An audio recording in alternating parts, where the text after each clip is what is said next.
I'd like to share some of the challenges and then some experience that I had in Samsung and then previous company, especially for the static verification. To the static verification, especially the RTL sign-off, I'm listing the most popular static verification tool here, so that the previous speakers talk about the lint and CDC and other stuff.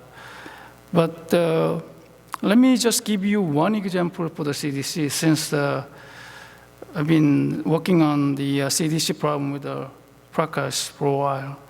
So we used to have about 30 to 40 hours of runtime for the CDC analysis, just one iteration. And then usually the memory footprint actually goes all the way to 1 terabyte. So in our short design cycle, this is sort of the kind of reaching the limit. So, and also, I think previous speaker also mentioned that we have a noise in the static simulation. Usually what we need to do is that we have to review all of them. No matter how many noise we have, we don't know it's the false or the true negatives. So in our design cycle, we end up spending about 90 man-weeks. This is actually pretty long period for the review. So what we did as a case study is that, so previously we used to use the flat level CDC analysis. And then what it is that basically you flatten the older design, and then you analyze the CDC from that, at the flat level. So although that we have IP level and then cluster block level information in it, we try to reuse it, but basically we're using the flat level CDC until, I would say, last year. So what we did is that the idea is pretty simple. The divide and conquer solution that we adopted is fairly simple. Basically, you abstract the IP level or the block level information as a metadata, and then you use the CDC analysis, the high level CDC analysis based on this metadata. And so that actually the result is quite amazing. So right now that we have 2 or 3 layers of the CDC analysis. Basically, they abstract the IP level and they use it for the one level higher, which is block level CDC. And then on top of that, we actually doing the full chip level CDC based on the block level CDC information. So right now, the result we got is that basically the runtime is about 10x faster.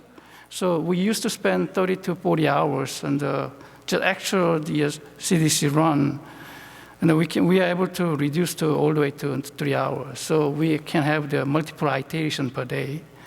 But another important factor is that if you remember that I was talking about, we spent about 90 man-weeks to review all the CDC results. And then we are able to reduce all the way to 30%. So by doing this, that we are able to actually sign up to our SOC, very short, period of time. But so are we done with all the, the work on this verification area? Actually, I think we have a lot of room to actually improve.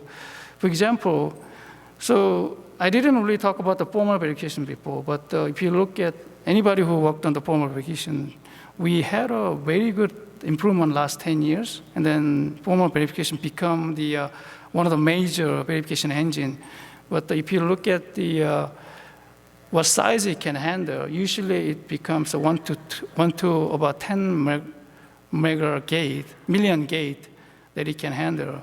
Right now, if you look at our SOC, we are about close to billion gate, and even more.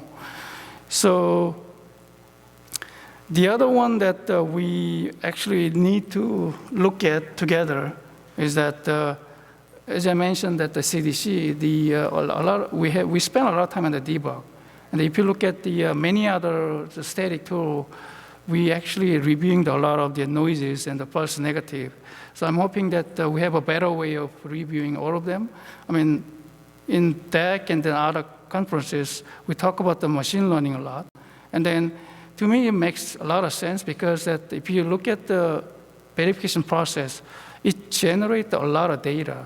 And then we put a lot of the human knowledge into it to debug, review it.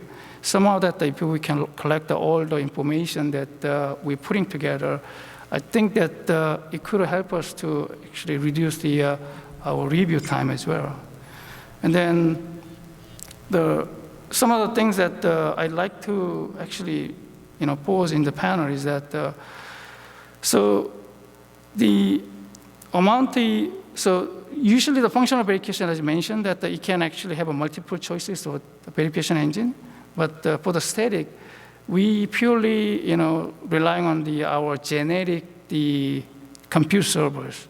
And then, I'm working with some other company that whether we can actually use because I'm a fan of the emulation, so we can use the emulation for some other purposes, not just the simulation.